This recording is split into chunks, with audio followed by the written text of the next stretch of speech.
Marathi news live. आयोजन केले काय सांगा. दरवर्षीप्रमाणे यावर्षी सुद्धा प्रजासत्ताक दिनानिमित्त रक्तदान शिबिराचं आयोजन केलं आहे. हे रक्तदान शिबिर 19वं आहे आमचं. सतत आम्ही 18 वर्ष झाले 19वे चालू आहे.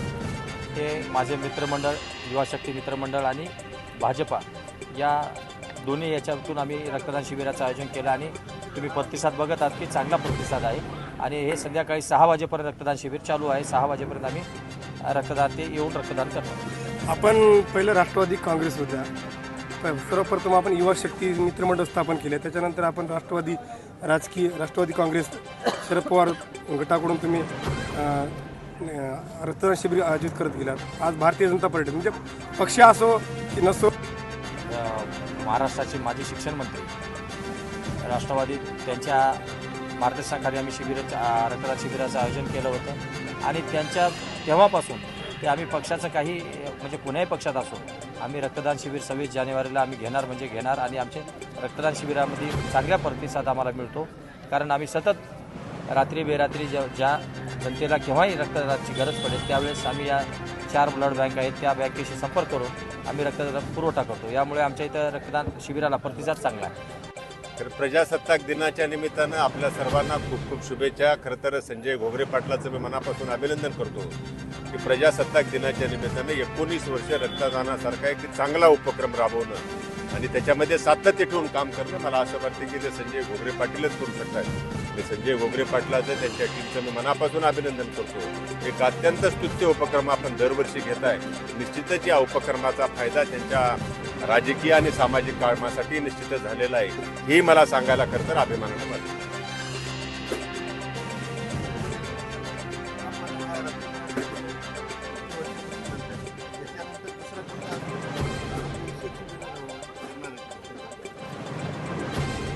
करणार आहोत. संजय पाटील निश्चितच या भागामध्ये आरोग्याच्या ज्या ज्या समस्या होतील, मोफत आरोग्य शिबिर असेल, वर्षभरामधल्या सगळ्या मोतीबिंदूसारखा असेल, चष्म्याच्या गोष्टी असतील, ह्या निश्चितच पुढच्या काळामध्ये करून या सिडको हाडकोमधल्या लोकांचं आरोग्य नीट राहील. मग ते राजकीय आरोग्य असेल आणि स्वतःचं आरोग्य नीट करण्याचा संजय पाटील खरं तर एक चांगले डॉक्टर आहेत. ते निश्चितच या पुढच्या काळामध्ये आपल्या सगळ्यांच्या आरोग्याची काळजी घेतील. सर्वप्रथम प्रजासत्ताक दिनानिमित्त सर्व जनतेला हार्दिक शुभेच्छा देतो.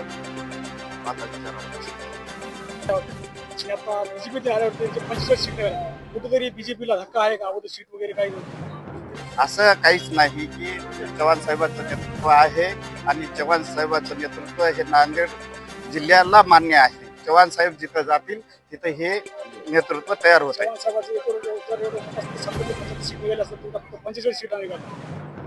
चव्हाण साहेब होते म्हणून 45 सीटा निघाल्या आणि यापुढे अजून काही चुका झालेल्या सुधारतील ना, तिथून घेतील 75 सीटा आणखी 100%.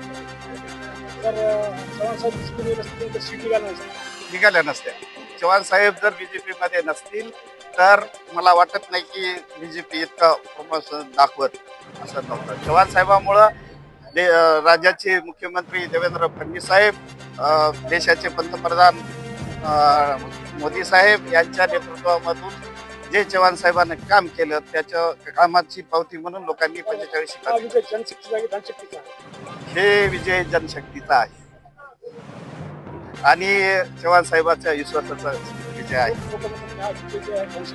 लोक काही म्हणतात, लोकांना म्हणायला काही विरोधकांना त्यांना त्याच्याजवळ काही हेच नाही, बोलण्यासाठी हेच नाही. त्यांना काही म्हणतात लोक. हा विजय जनतेचा आहे, चव्हाण साहेबांच्या नेतृत्वाचा आहे, मोदी साहेबांच्या नेतृत्वाचा आहे, या राज्याचे मुख्यमंत्री देवेंद्र फडणवीस साहेबांच्या नेतृत्वाचा आहे. होणारा महापौर म्हणजे आता 12 जण इच्छुक आहेत. त्यापैकी आमचे नेते अशोकरावजी चव्हाण साहेब निर्णय घेतील आणि लवकरच महापौर बसेल.